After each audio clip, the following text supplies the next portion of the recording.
Gdy bohater dzisiejszego odcinka, ten motoryzacyjny, debiutował na rynku, mój najmłodszy syn dopiero co przyszedł na świat, a ja byłem w kwiecie wieku, miałem 34 lata. Dzisiaj mam niemal 43. Mój najmłodszy ma prawie 10 lat, a Volvo nadal klepie ten sam model praktycznie bez żadnych zmian. Przed Państwem V90, które od niemal 10 lat praktycznie się nie zmieniło. Z zewnątrz, bo w środku, a raczej pod maską tych zmian trochę jest. I dlatego traktujemy go jako nowy samochód, a nie występuje w używanych.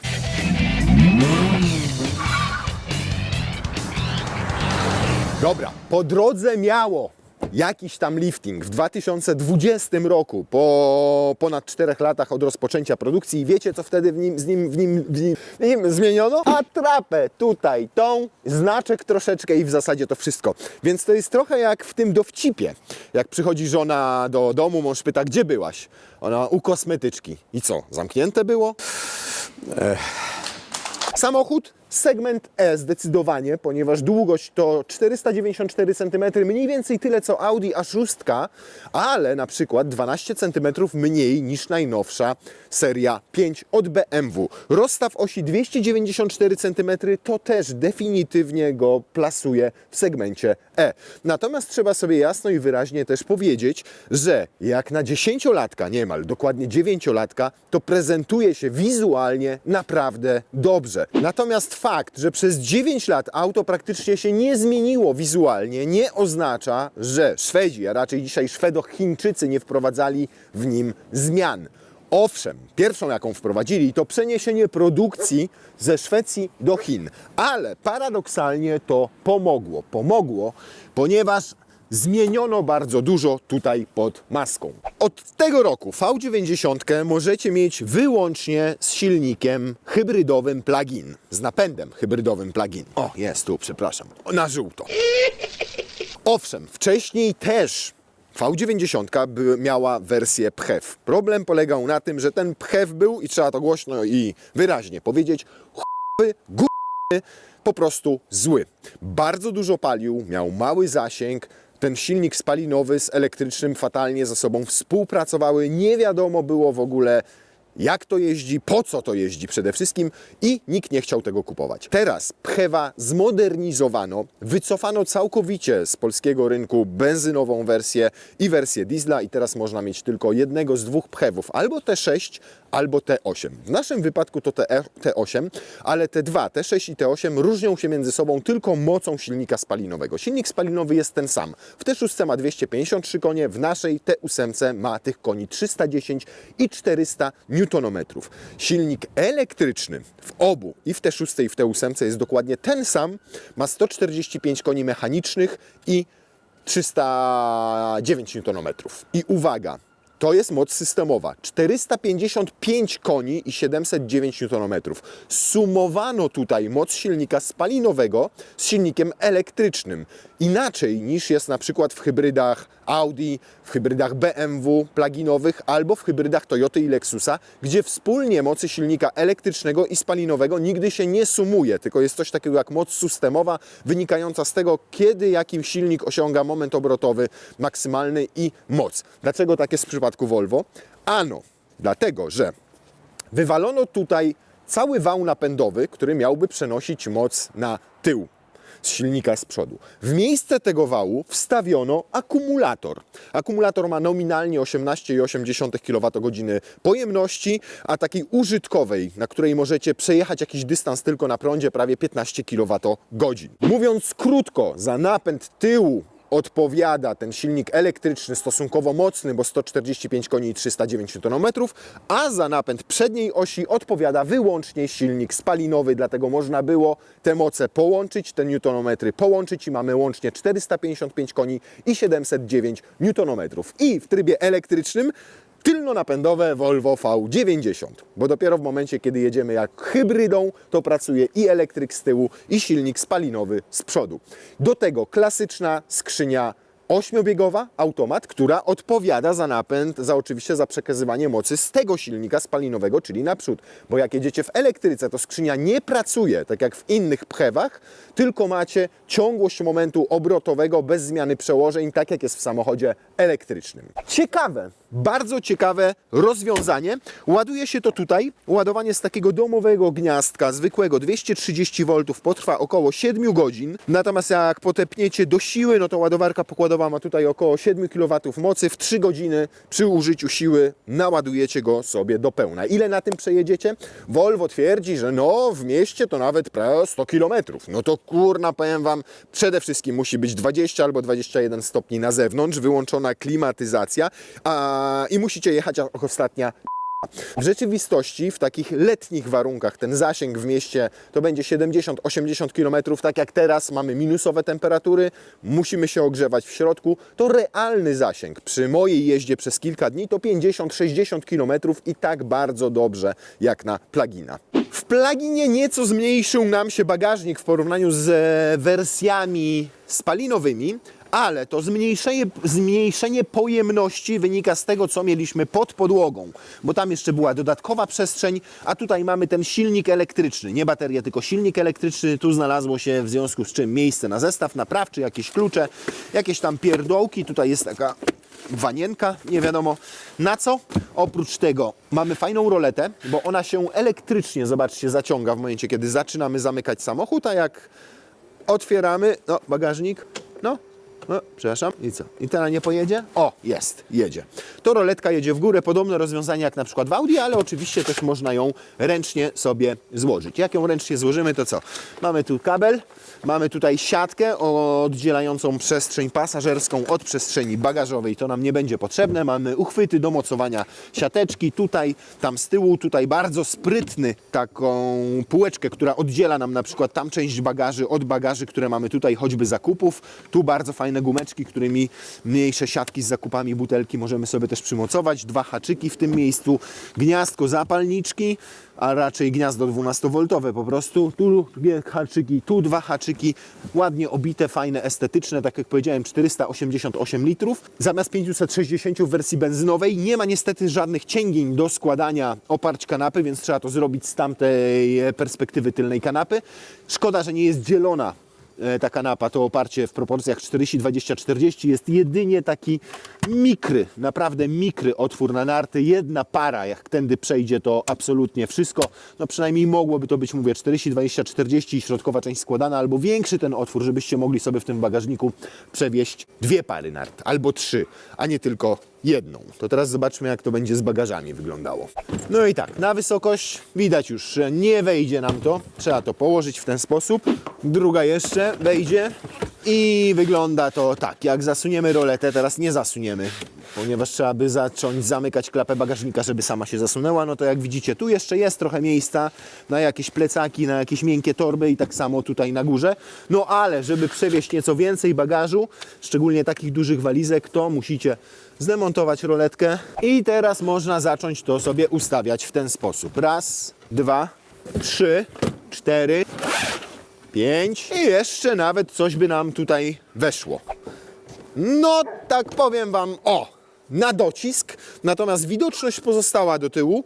Niemniej ta klapa tutaj jest mocno pochylona, szczególnie w miejscu szyby, więc rzeczywiście tam już dotyka jednej z tych walizek, ale i tak przyznacie, że jak na kombi, a nie na SUV-a, 3 wielkie walizki, 2 kabinówki i jeszcze trochę miejsca i zachowana widoczność do tyłu przez lusterko wsteczne, to jest i tak zaje dobrze. Do przodu. Czapkę zdejmę, żebyście widzieli, ile mam miejsca. O, tak. Komfortowo, miejsca jest. I jest dobrze, ale nie aż tak dobrze, żeby nie mogło być lepiej. Przy prawie 5 metrach długości i przy rozstawie osi ponad 2,9 metra. Na kolana, no wiadomo, ja długi chłop jestem i tam z przodu siedziałem, no ale z tyłu jakby za mną drugi taki chłop miał usiąść, to na kolana nie będzie miał specjalnie dużo miejsca. Dobrze, że stopy można wrzucić sobie tam pod fotel i tego miejsca tam jest sporo. W dodatku krótkie jest dosyć to siedzisko, zobaczcie ile mi tu wystaje uda. Ono jest nisko umieszczone, w związku z czym też siedzę trochę tak jak na zbyt niskiej ławce w parku. No i przez szklany dach głową dotykam sufitu. W dodatku szklany dach w wersji Ultra, czyli takiej jaką my mamy, jest w standardzie. Nie pozbędziecie się go. Ale w wersjach w wersji gorzej wyposażonej Plus nie macie szklanego dachu, więc wówczas, jeżeli jesteście wysocy, to chyba lepiej będzie zamówić tę pierwszą. Jeździcie z tyłu oczywiście. 2 grzane zydle tutaj z tyłu, ale co ciekawe nie ma trzeciej strefy klimatyzacji, więc niczego tutaj sobie nie ustawicie. Jest za to pod taką klapeczką sugerującą, że to wtyk do zapalniczki, podwójne gniazdo USB-C. No i tutaj w tym tunelu jest właśnie ten akumulator, więc on jest taki solidny, masywny, gruby, wysoki, więc trzecia osoba jak tu wsiądzie, to nawet jak nie będzie miała nóżek, to będzie jej dosyć ciasno. Są siateczki zabezpieczające jakieś przedmioty, które sobie tutaj wrzucicie w kieszenie. Jest podłokietnik, bardzo fajny, bo bardzo szeroki, z wysuwanymi uchwytami na kubki. No to wspomniane miejsce, mały rękaw na narty i skóra, która zawsze w Volvo była bardzo dobra, bardzo fajna, natomiast tutaj zobaczcie, jak to wygląda. Taka jest lekko jakby odkształcona, nie wiem czy od fotelika na przykład, swoją drogą same Isofixy, naprawdę fajnie zaprojektowane, bo pod klapeczkami i łatwo bardzo będzie wpiąć tutaj fotelik, natomiast no mówię, materiałowo przyjemne, miękkie, spoko, natomiast widać gdzieniegdzie już ślady tego, że było używane.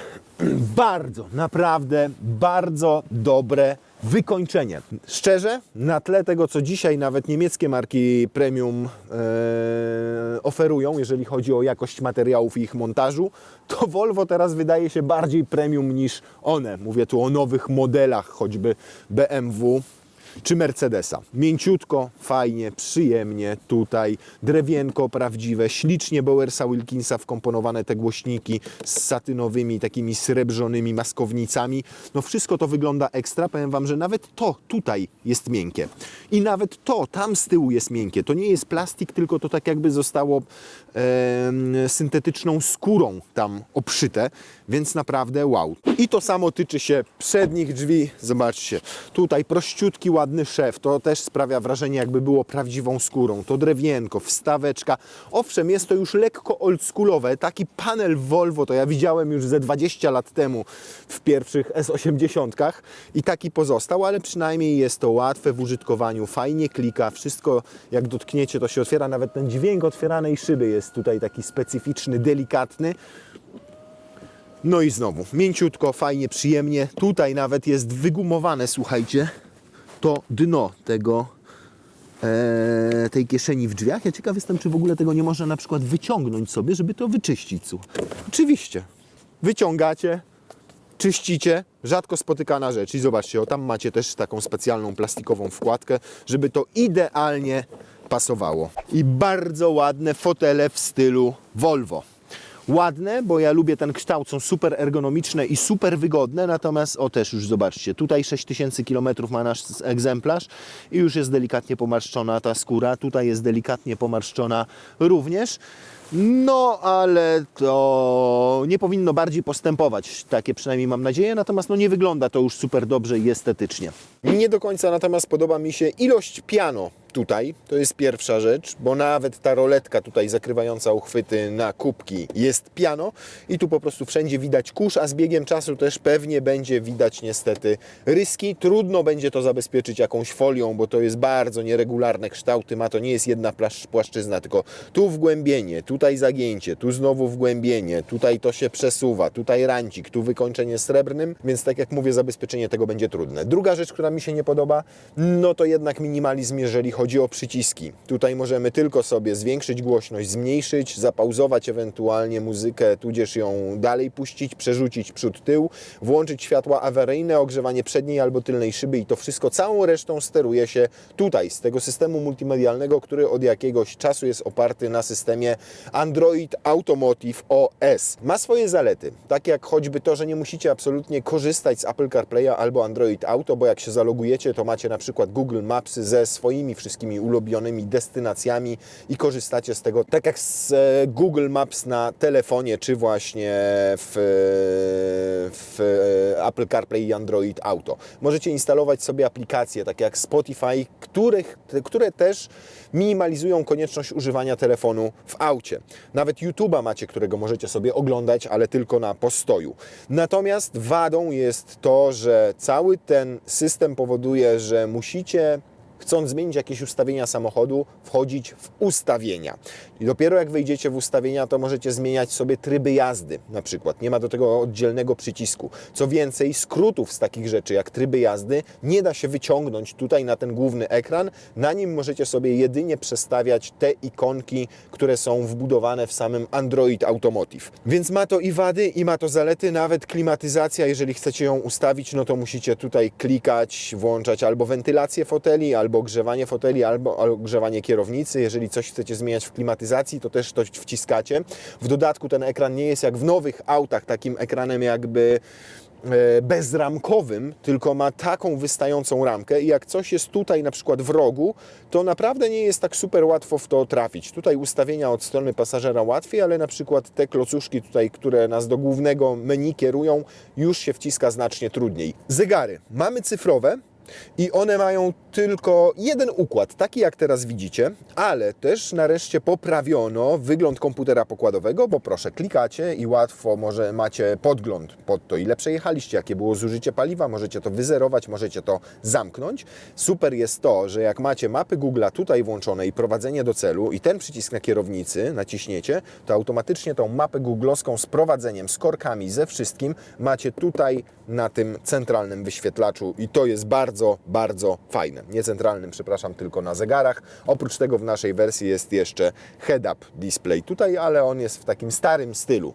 10-15-letnim, niewielkie te cyferki, ograniczona liczba informacji, w zasadzie pokazuje tylko prędkość i pokazuje Wam ograniczenie prędkości. Przez to, że tutaj mamy akumulator, tak jak wspomnieliśmy, to w zasadzie nie ma tutaj żadnego schowka.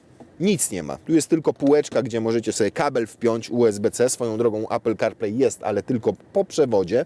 Nie ma bezprzewodowego. Jest gniazdko zapalniczki, które obsługuje urządzenia do 120 W mocy.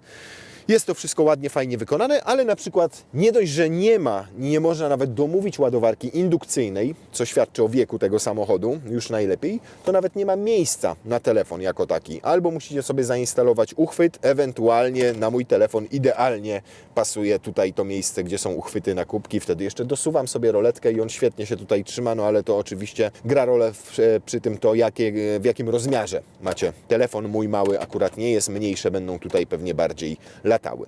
Więc tak jak mówię, po wnętrzu już widać trochę upływ czasu, natomiast mnie odpowiada ten szwedzki minimalizm nadal i uważam, że to wnętrze, jeżeli się zestarzało, to dobrze, ale dobrze się zestarzało, natomiast i tak wygląda bardzo estetycznie, a przede wszystkim minimalistycznie i po szwedzku, tak Ikeowo. Ja ten styl lubię, a przede wszystkim lubię, doceniam, a wręcz na tle dzisiejszych samochodów, także tych klasy premium, podziwiam za jakość wykonania. Domyślnie, za każdym razem jak wsiadacie do V90 i ją uruchamiacie, to jedziecie w trybie hybrydowym. Jeżeli chcecie wymusić tryb elektryczny, no to musicie wejść w ustawienia, tu kliknąć prowadzenie i tu macie tryby jazdy. Tryby jazdy są 4. Ten wspomniany hybrydowy tutaj i bardzo fajnie działa, ponieważ tutaj na tym takim, to nie jest obrotomierz, tylko pokazuje Wam, kiedy używacie jakiego silnika. Jak widzicie, jest taka kropelka z paliwem. Do momentu, kiedy naciskacie pedał gazu i nie przekracza wskazówka tej kropelki, to jedziecie w elektryce.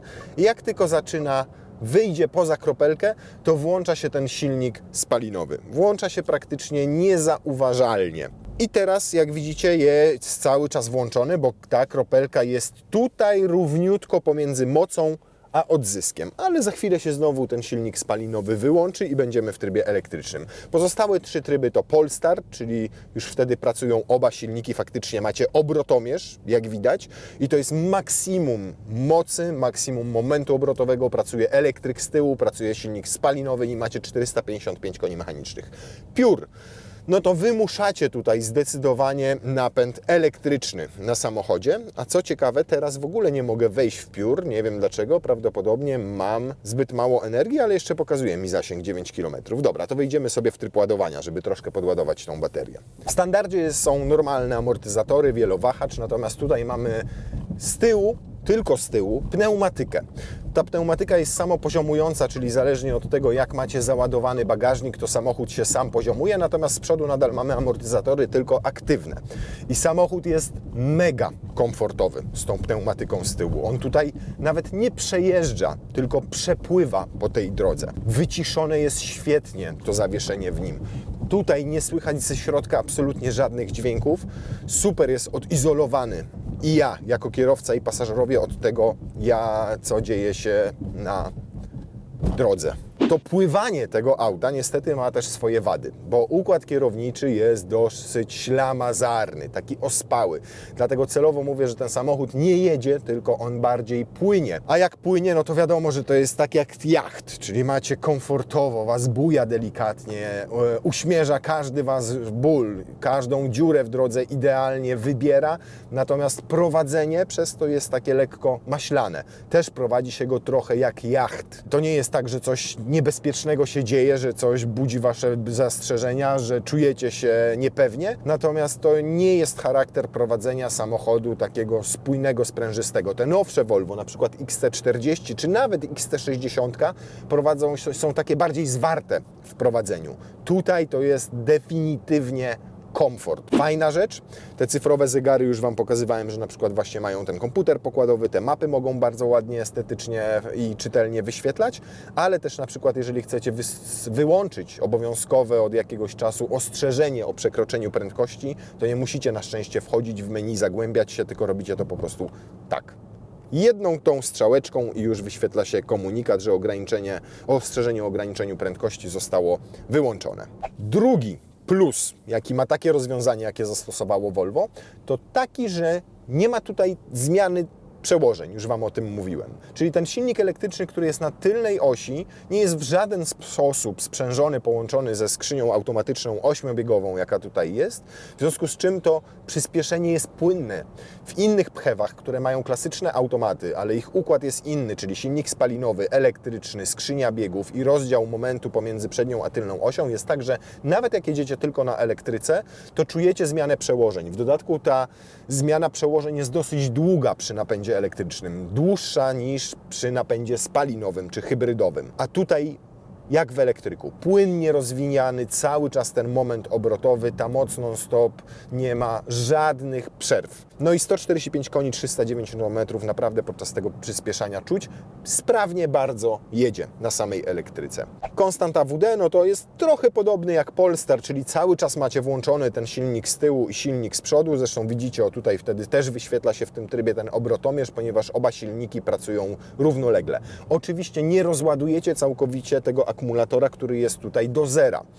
Tak jak wspomniałem, 18,8 to jest ta jego pojemność nominalna, użytkowa to jest niespełna 15 kWh, użytkowa w takim rozumieniu, że to ona pozwala Wam przejechać taki konkretny dystans tylko na elektryce, natomiast potem zostaje Wam jeszcze tych około 4 kWh i one cały czas, oczywiście w różnym zakresie, są w tym akumulatorze po to, żebyście mogli korzystać w pełni z tych 455 koni, czy z napędu na 4 koła w momencie, kiedy ich potrzebujecie, bo z silnika spalinowego ten akumulator jest cały czas doładowywany. Jeżeli chodzi o samo ładowanie, to możecie sobie zatrzymać, na przykład na takim poziomie, jak mamy teraz 8 km, poziom naładowania tego akumulatora, a możecie go też ładować. Wczoraj sprawdziłem, jak wygląda to ładowanie, żebyście Wy nie musieli.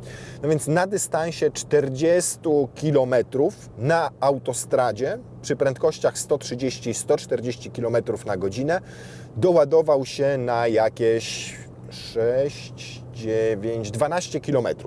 Średnio przy takiej jeździe ekspresowej, autostradowej doładowuje się w tempie 3 km na każde 10 przejechanych, czyli przejeżdżacie 10 km na silniku spalinowym, macie doładowane na 3 km zasięgu na silniku elektrycznym. Niestety jest to zabawa kosztowna, ponieważ pali wtedy samochód około 13-13,5 litra paliwa, więc przejeżdżacie 100 km, zyskujecie zasięg na elektryce na 30 km w takich warunkach, ale macie spalanie na poziomie 13,5 litra, a to jest w cholerę. Gdy jedziecie w trybie hybrydowym, tak jak teraz, automatycznym, nie ładujemy się, nie mamy podtrzymania baterii, tylko nagle chcemy przyspieszyć.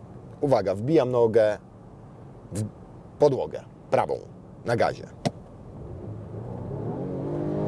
Zanim zacznie jechać, to tak, musi włączyć silnik spalinowy i musi włączyć bieg. W związku z czym przerwa jest tutaj trochę taka jak w niektórych silnikach mild hybrid, że trzeba odczekać te 2 sekundy, aż będziecie mieli pełną, dostępną moc. W momencie, kiedy delikatnie przyspieszacie, to już włączenie tego silnika spalinowego jest niezauważalne i włączenie przełożenia. Natomiast brutalne, dynamiczne przyspieszenie powoduje, że 1,5–2 sekundy jest przerwy pomiędzy momentem, kiedy kładziecie nogę na pedale gazu i wbijacie ją w podłogę, a tym momentem, kiedy samochód wyraźnie zaczyna odjeżdżać. Oczywiście już na początku delikatnie odjeżdża z tego silnika elektrycznego, z jego momentu. I jak jedziecie przy niższej prędkości, czujecie moment i moc tego silnika elektrycznego, ale jak jedziecie szybciej i jedziecie na elektryce, no to on już ma mniej tej mocy, już jest mniej wigoru w sobie, o tak bym powiedział, i to załączenie się tego spalinowego silnika i włączenie biegu jest bardziej wyczuwalne. Inaczej sprawa wygląda w momencie, kiedy macie wymuszony ten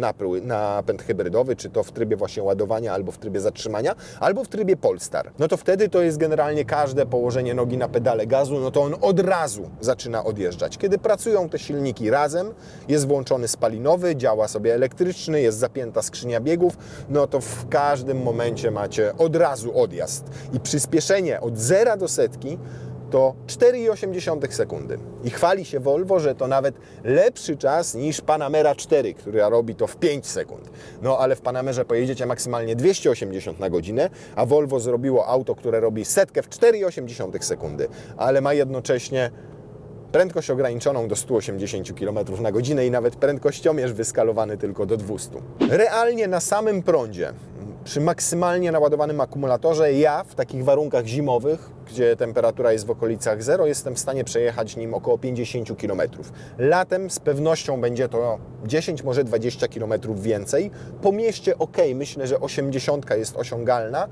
No, ktoś, kto naprawdę jeździ, no w korkach może, to rzeczywiście osiągnie 100 km tego zasięgu. Natomiast jak jeździcie w trybie hybrydowym, bo rozładuje Wam się bateria, to faktycznie w mieście jesteście w stanie zmieścić się ze spalaniem powiedzmy w tych 5–6 litrach. Mnie tak palił w Warszawie przy normalnym ruchu około 6 litrów. No powiedzmy, niech to będzie 7 litrów. Biorąc pod uwagę osiągi samochodu, to jest naprawdę super. Ale myślę, że naprawdę w 6 się będziecie w stanie zamknąć. Jak są duże korki, to palił mi skubany poniżej 5 litrów. Natomiast niestety sytuacja zmienia się, kiedy wyjeżdżacie poza miasto. Na takich bocznych drogach, tak jak teraz, no to będzie spalanie w okolicach 7 litrów. Też akceptowalne. Ale kiedy wyjedziecie na ekspresówkę, no to niestety w baku zaczyna się robić wir. Weszliśmy sobie tylko w tryb elektryczny i zobaczcie, jak on sprawnie się napędza do, zobaczymy ilu, 120, 130 i jeszcze jadę tylko na elektryce. Zobaczcie, nie włączył silnika, o kurde. Przy 140 dopiero włączył silnik spalinowy. Teraz mu 143 i zobaczcie, i ograniczył sobie sam prędkość, czyli jest tak, że doszedłem do 144 na godzinę w trybie tylko elektrycznym i on więcej już nie przyspiesza, ale utrzymuje jazdę na elektryce. Świetne rozwiązanie. Naprawdę super. A teraz wchodzimy w tryb hybrydowy, podtrzymanie baterii 133 na godzinę, no takie 130 zrobimy, proszę bardzo. Jedziemy sobie na tempomacie. Zobaczycie, jakie będzie spalanie. Wyobraźcie sobie, że ma specyficzny adaptacyjny tempomat, ponieważ prowadzenie po pasie ruchu ma tylko do, uwaga, 139 km na godzinę. Czyli na polskiej autostradzie, jak będziecie chcieli jechać 145, żebyście na GPS-ie mieli 140, to już będziecie musieli trzymać ręce na kierownicy. Owszem, wtedy działa asystent pasa ruchu, ale na tej zasadzie, że odbija Was od pasów ruchu. Nie ma prowadzenia po pasie ruchu. Teraz mam prowadzenie. Zdarza mu się też temu aktywnemu tempomatowi w zakrętach, kiedy widzi tira po prawej, przyhamować. Jest to bardzo nieprzyjemne uczucie. Po prostu myśli, że ten tir jest na naszym pasie ruchu i delikatnie wciska pedał hamulca. Nieprzyjemne uczucie. Teraz zobaczcie na zużycie paliwa. To jest jazda w trybie hybrydowym.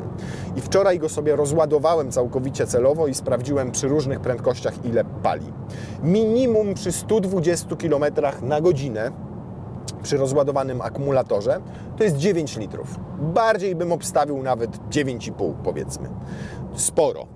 Przy 140 km robi się z tego już 11 litrów. Na szczęście nie ograniczono pojemności zbiornika paliwa, bo często w samochodach, które mają i wersje benzynowe, i plug-in, jest tak, że te pluginy mają mniejsze zbiorniki paliwa. Tutaj, tak jak w wersji benzynowej, jest 60 litrów, więc tą autostradą, powiedzmy, przejeżdżacie 500 km.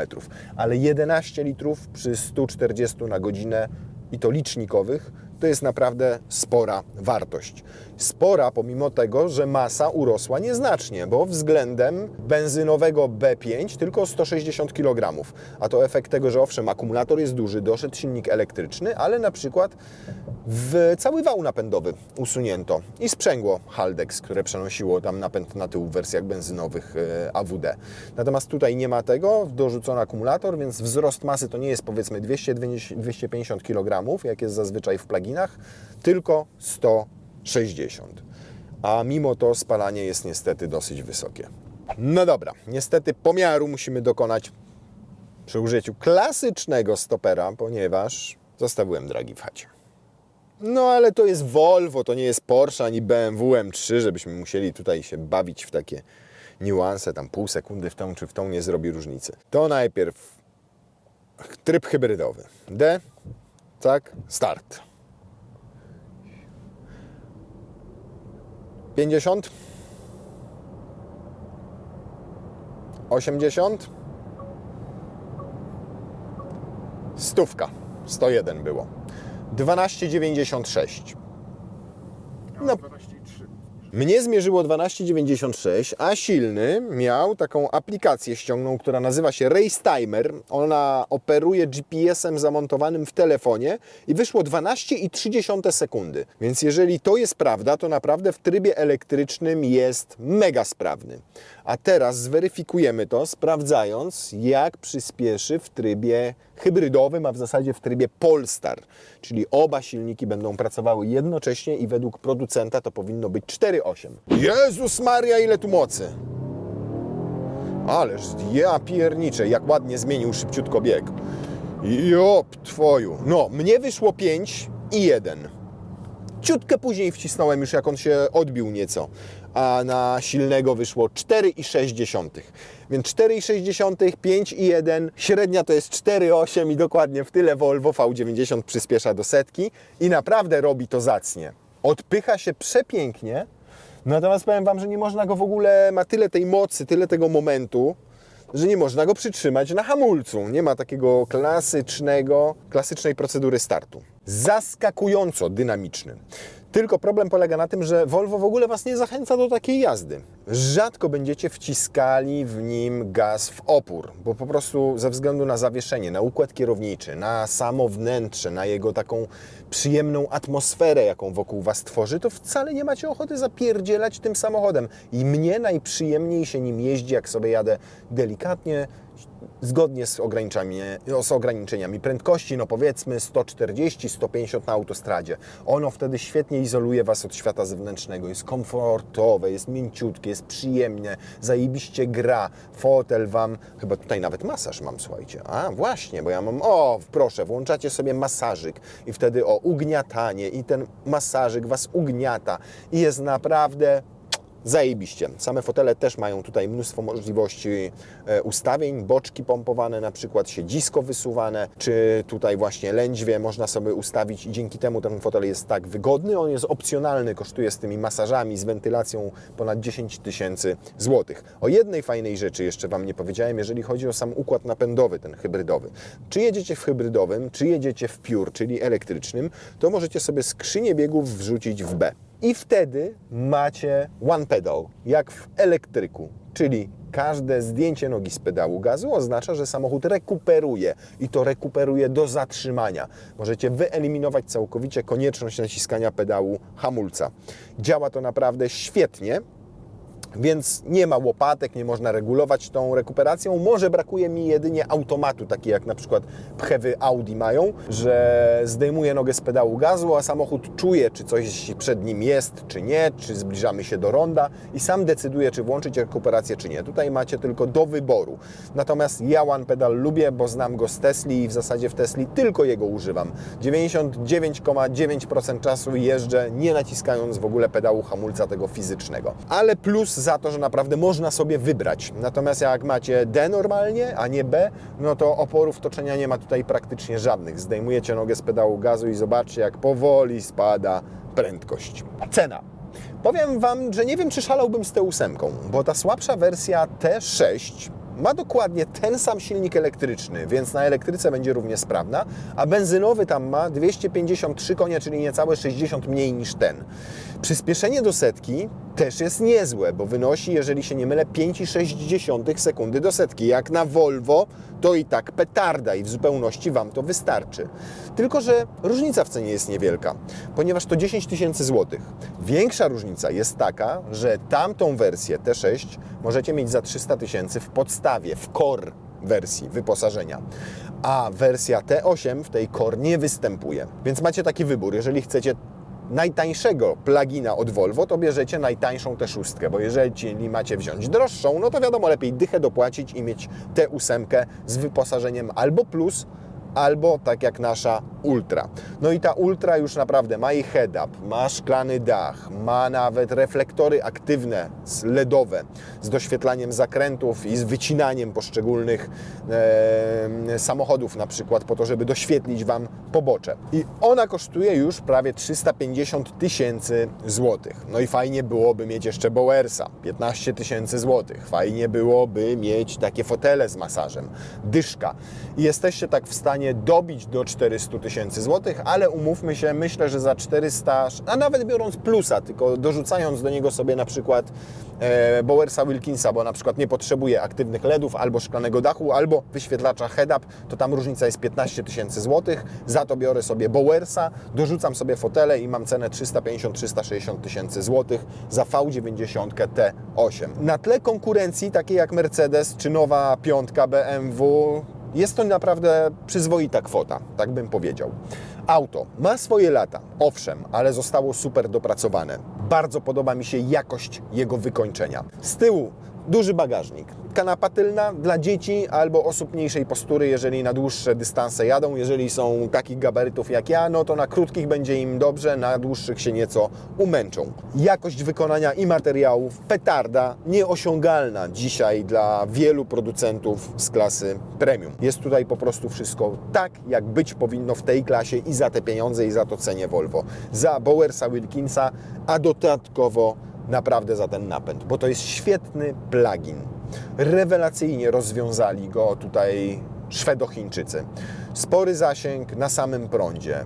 Bardzo dobrze współpracuje ze sobą ten silnik elektryczny na tylnej osi ze spalinowym, który jest z przodu. Super dynamika i na jednym, i na drugim silniku. Bardzo fajne wyciszenie. Dobrze pracująca 8-biegowa skrzynia biegów. Można mieć uwagi jedynie do zbyt wysokiego spalania i to takiego dobre 2 litry.